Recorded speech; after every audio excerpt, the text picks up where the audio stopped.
Anya Samek. I'm an associate professor at the Rady School of Management at UCSD, and today I'm joined by Dan Fragiadakis. He's a professor as well at the UCSD, working in economics and strategy. So, welcome. Thanks so much, Anya. Really happy to be here. We're talking today about your work at the company UpWork, and you're a behavioral economist. So, I'm curious how you got involved in working there. Yeah, so I'll sort of start with the origin story of kind of the very first moment that my path crossed with Upwork. I didn't even know it at the time, but basically I was an assistant professor of economics doing behavioral econ, game theory, and market design stuff, both research and teaching at Texas A&M University. That was my first job out of grad school. And we would have seminar speakers come and talk just like we do here at Rady. And I ended up going out for a beer afterwards with one of the speakers, and little did I know that he actually was very much involved with Upwork, working a lot with them. He was a professor in academia, but he was working very closely with Upwork, advising them on a lot of their economics related policies. So then years later down the line, when I was actually interested in trying something in industry, I very much enjoyed being in academia, but for personal reasons and just logistical reasons, my wife and I moved back to the Bay Area, and I was, at that point, found it would be the best thing for me to look for a job in tech and in industry, in the Bay Area. It's such a thriving area of work.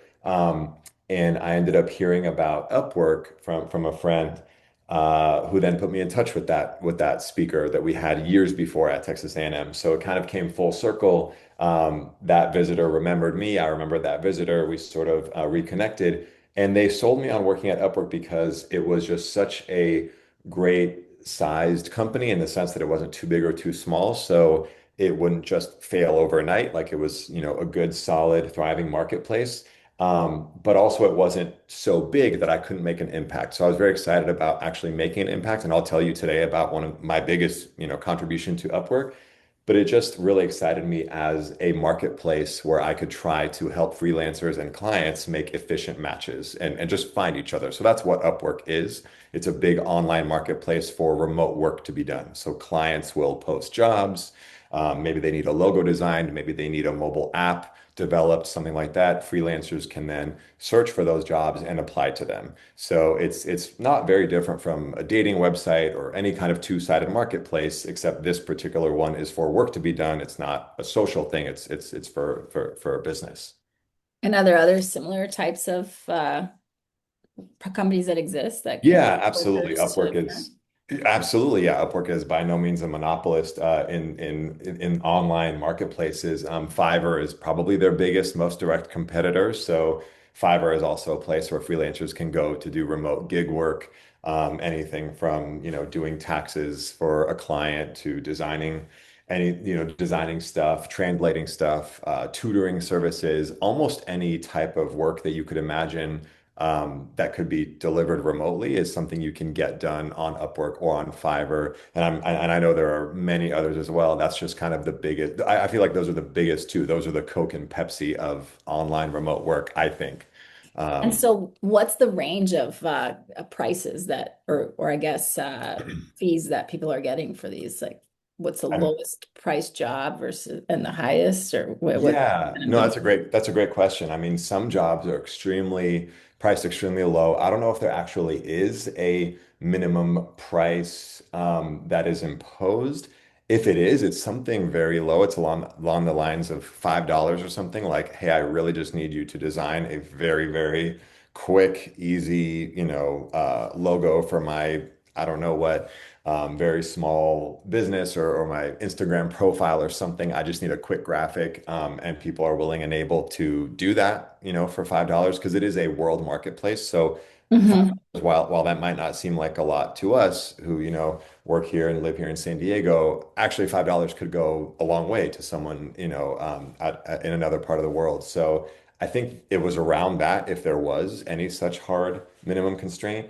And then as far as upper constraints, I mean, there probably is one legally, there's probably some sort of maximum that gets flagged if you hit it or you cannot go past it. But I think it's tens of thousands of dollars. I mean, it's something that can be quite substantial. Like I need you to do this, build this extremely elaborate website for me that handles tons of data and does all these services. We're buying stuff, we're selling stuff on this website or something, something just a beast of a website that has a lot of moving parts to it, and you are going to hire a web developer to kind of work on that for many months potentially. So it would be, tens of thousands of dollars in theory. Yeah.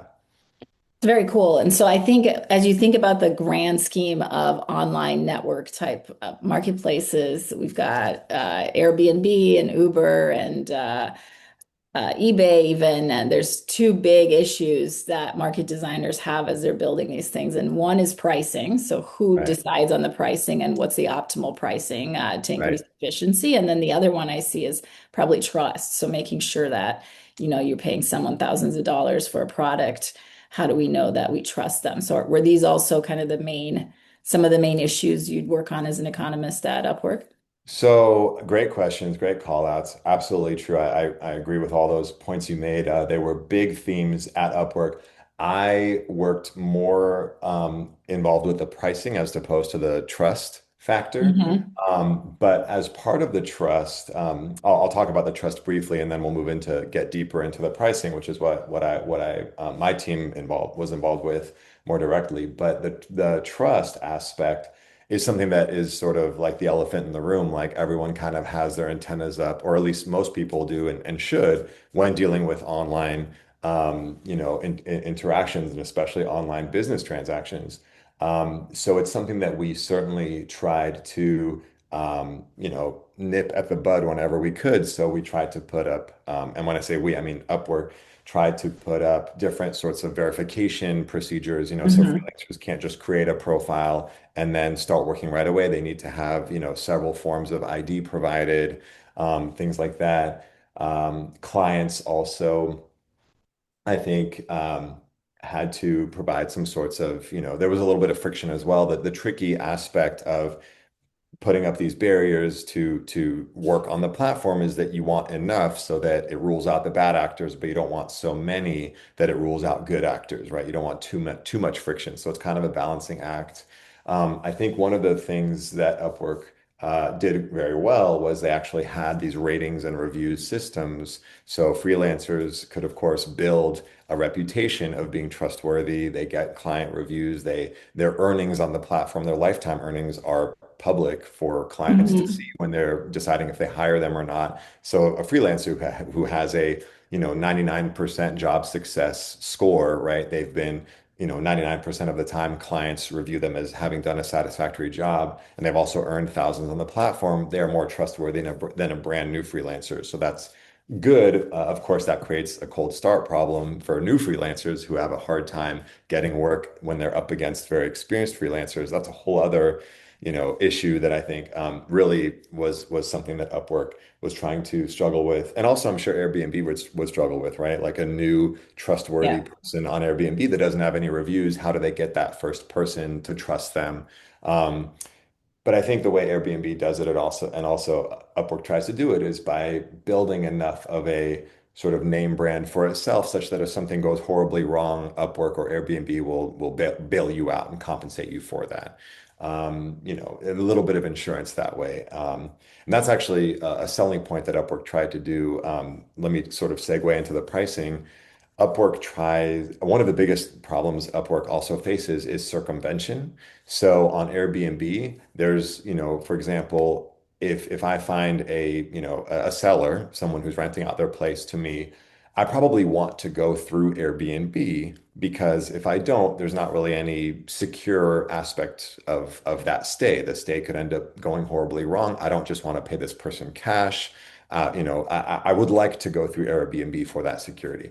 Whereas maybe online, working with someone remotely, I don't really feel physically. in danger in any way, I think that I can trust this person and just pay them separately and not actually have to pay this third party Upwork any kind of service fee for having created that match.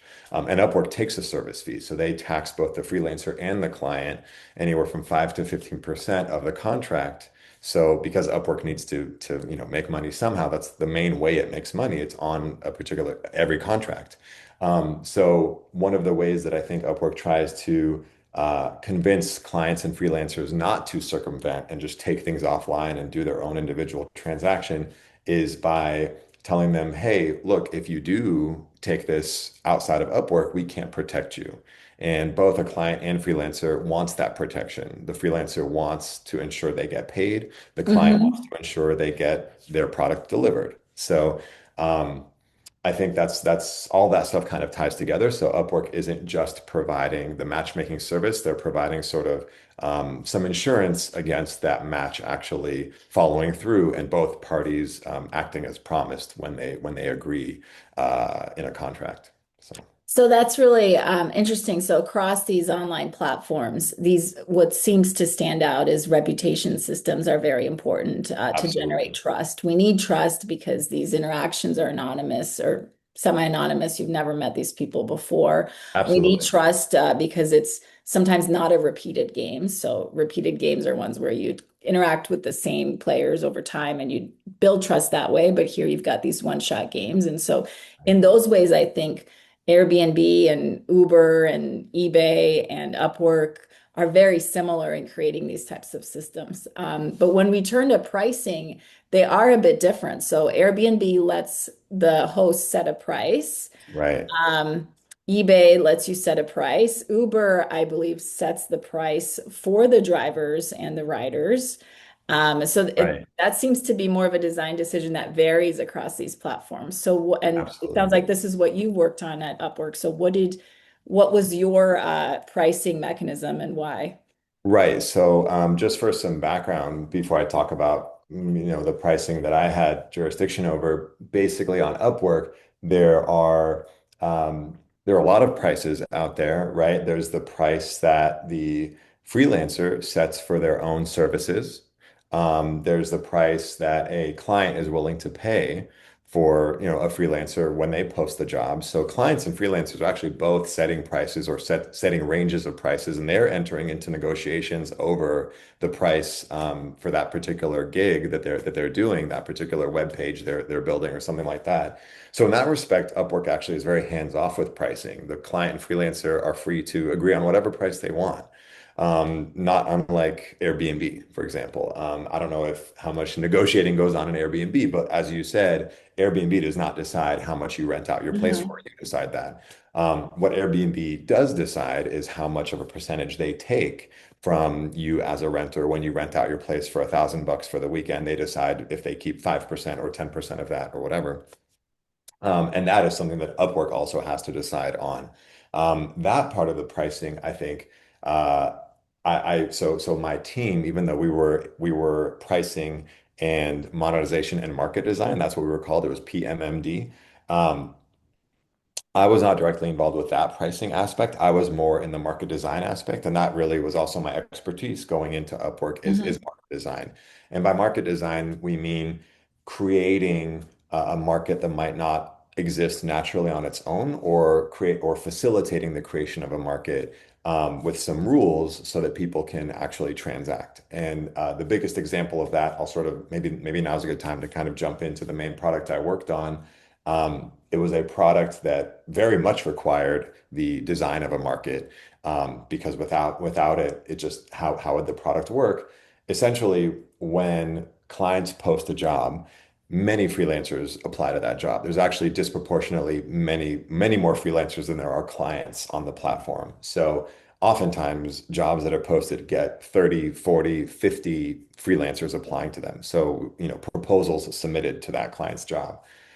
Freelancers often would express a frustration that their proposals were not being read, they were not being opened by the client, they weren't even getting a shot at landing the job. So we thought, well, we can't force the client to look over all these proposals. One thing we could do is we could sell basically better real estate to the freelancers who are applying to these jobs. So sell them higher positioned, um, basically better spatially, distributed spots in that client's list of proposals. So the client opens their, set of proposals. Maybe they see 10 per page. They might not even get to page 3 or 4 of those proposals.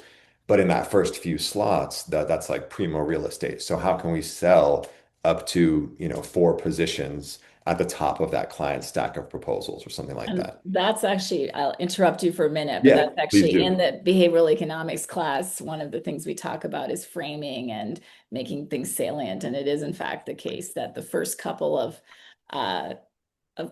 of objects in a set is what you're going to pay the most attention to. So it sounds like you guys had figured that out as well. Absolutely. And we can't take full credit for that because as you said, it's something that's known in the literature. It's something that we see all the time. If we open Etsy and search for earrings, we will see some sponsored listings at the top. Same with Facebook Marketplace, same with eBay, same with many of these sites, same with Airbnb. I'm sure Yelp, I know, has sponsored restaurants, Hmm. things like that. So it's not Amazon. I mean, many of these Sure. online either marketplaces or just companies will have sponsored. I mean, there's sponsored searches on Google, right? Like you'll see, an ad for Levi's when you type in jeans or something.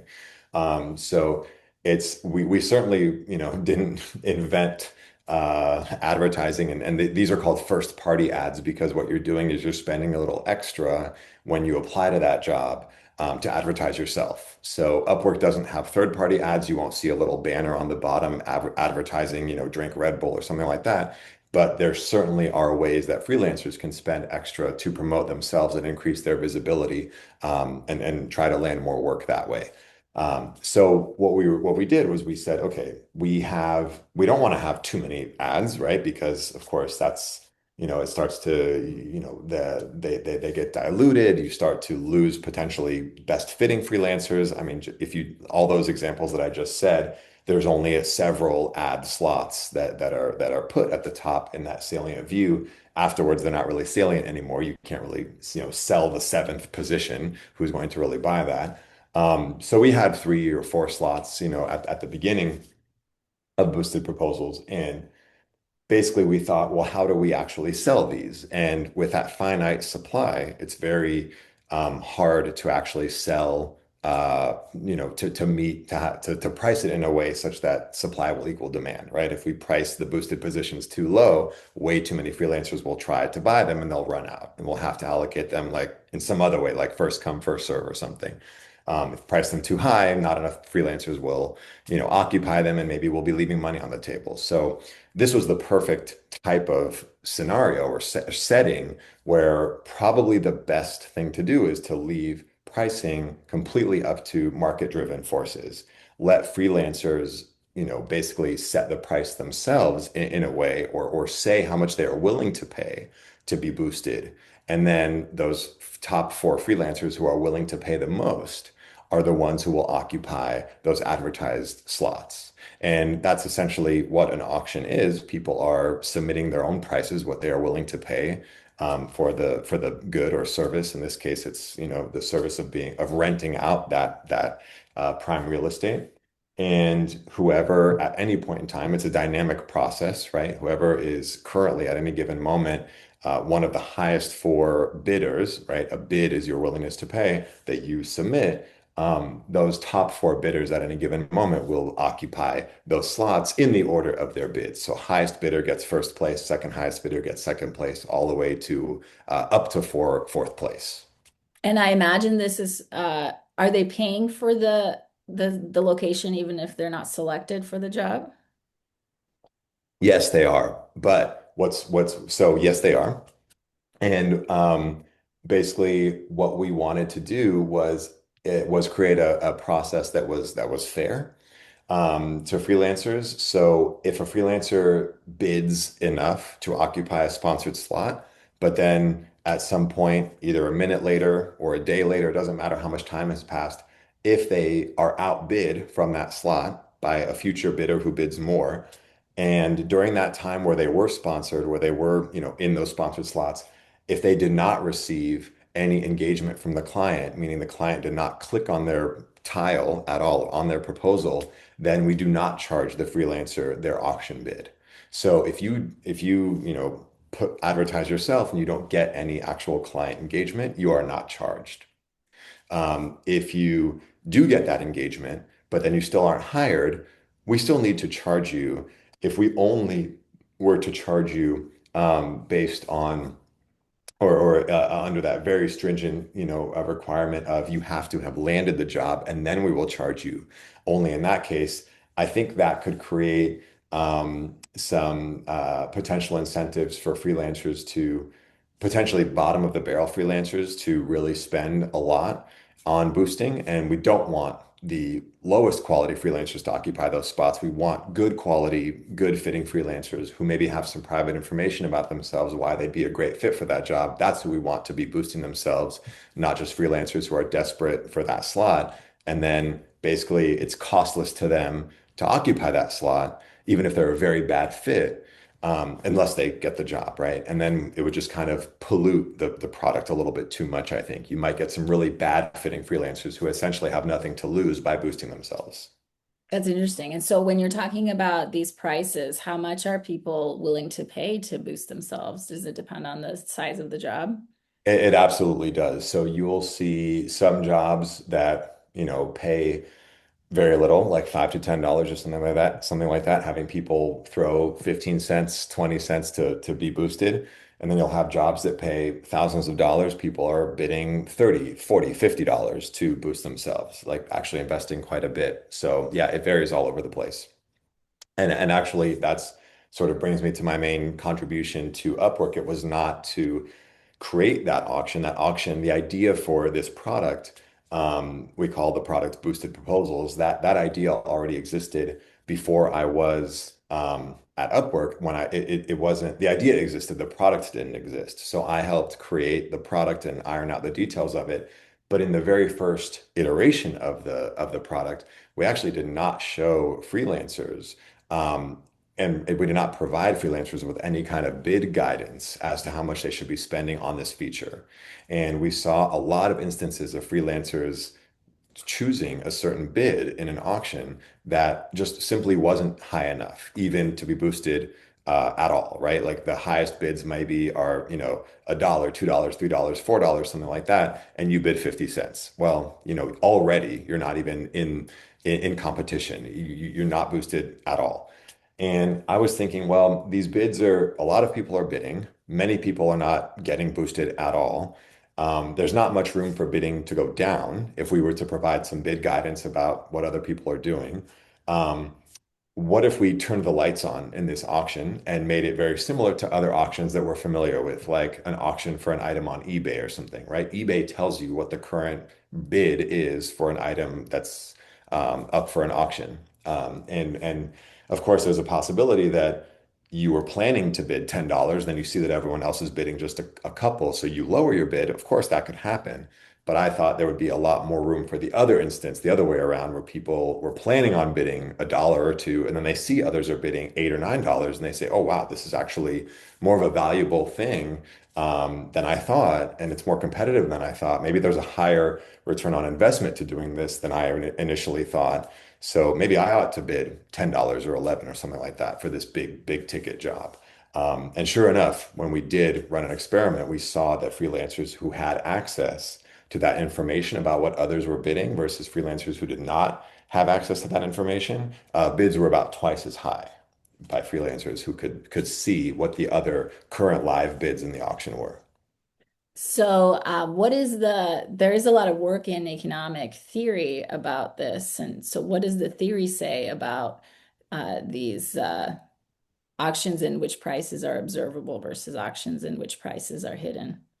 Yeah, I mean, I think so. So I have to admit that I don't know enough about auction theory or at least I don't know nearly as much about it as many others do. But what I can say is that the behavioral economist side of me tells me that a freelancer who is approaching, this type of auction in order to formulate their bid, especially if they're if they are incentivized to bid up to their value in this auction. And that actually was the case initially. So auctions are tricky in the sense that there's sort of two parts to them. First, you have to figure out how much is this worth to you to bid on it. And then secondly, you have to consider the rules of the auction. And depending on the rules, sometimes it is in your best interest to truthfully state your maximum willingness to pay for this item. Hmm. Other times it is not. You actually should maybe bid slightly less than your top willingness to pay for that. Um, in the auctions that we had, right off the bat, we did create them such that you are incentivized to bid your maximum willingness to spend on these. Because if you were an auction winner, you wouldn't necessarily pay your bid, you would pay a lower bid, basically the fourth place bidder's bid. So that created a nice incentive for freelancers to comfortably bid their value for the auction. But there's a lot of ways that even if you make an auction user friendly in that respect, it still might not be the friendliest it could be. And what I mean by that is that freelancers may not fully understand that it is in their best interest to report their true value for this good. And even if they understood that, which is I think a big stretch, they have to know how much they value this thing, right? Like I think we have a good idea as to how much we value a lot of things, right? We know how much we value or are willing to pay for a latte from Starbucks or, a pair of shoes or something like that. But I don't think we have a very good idea on how much we should pay for promoting our, I don't know, Instagram profile because we're an up and coming musician and what's the return on investment to that and is it worth it? That's actually really tough. Like I don't think we really know that stuff. And boosted proposals, when we first rolled it out, it was a brand new product. Nobody knew how effective it was. Freelancers didn't know, we didn't even know the returns to boosting yourself, right? That true return on investment. So if a freelancer doesn't even know that ROI, right? It's almost like we need to help freelancers get signals as to kind of what that real return on investment is. And that's actually very, very common in auctions. I think if you don't know what to bid in an auction, but you see a lot of other people bidding, then based on the other's behavior, you might have some sort of indication about, well, this is what other people think this is worth. So let me maybe take the average of that, and that's kind of what I think it's worth, or something like that. So And so that's sort of, yeah. did you give them the information about all the bids or just the top bids? Great question. It was just the current bids of the people who were boosted at that point in time. So none of the losing bids, just the top four bids. Yeah. So that's interesting because if you think about the information having value because it's a signal of the value of being boosted, Right. essentially, almost everybody besides those who are boosted are getting information that it's more valuable than they previously thought, potentially. If as you said, they have no information at that point Right. about the value. Right. Yeah. Yeah. It's almost like, I mean, it's kind of reminiscent of the winner's curse in that way, right? It's like you're seeing not what everyone values this thing as, but you're seeing only what the people who seem to value it the most are valuing it at. Yeah. So it is kind of a biased view of what other people think this thing is worth. That's true. And just to step back, the winner's curse is this idea that you might overbid on something because you are unaware of the value, but the seller knows the value. So this comes up a Exactly. lot Yeah. in auctions, and I think one of the ways in your market design where you incentivize true beliefs is by making people pay not their own bid, but bids that are slightly lower. Because if you are paying your own bid, you worry about overbidding. Right. Um, and Right. so it might shade your bid downward. Exactly. And what's very interesting about that is that I think as auction theorists and mechanism designers, we think that that type of auction is more user friendly to people because it does create that safe strategy of simply bidding your value and not having to think of how much to, lower your bid because you can just safely rely on paying either the highest losing bid or the lowest winning bid. You won't probably won't pay your own bid, right? Um, So we think that because it creates this relatively simple strategy for bidders, that it's sort of the best way to go. But explaining those rules to bidders, right? That, hey, place your bid in this auction, but if you win, you won't actually pay what you submitted. You'll pay something else. You'll pay what this other guy has done. That's actually more complicated, right? Right. In terms of just describing the rules than if you win, you pay your bid. And actually now the since I left Upwork in 2023, but after I left, the product has evolved. And I don't know if it's going to change again, but currently where it's at is if you do win the auction, you do pay your own bid. So now there is not that safety cushion of, you can just pay that lowest winning bid, the fourth place bid. If you are first place in that auction, you pay that first place bid that you submitted. If you're second place, you pay that second place bid. And I was not involved in the conversations with the people who decided to test that and then, move to that system. But I can almost surely, predict that a big reason aside from potential revenue gains from doing that is that it just simplifies the explanation of the auction. Even though it makes the strategy a little bit trickier, at least understanding how the auction works is easier now on customers, on users. So I think there's something to that.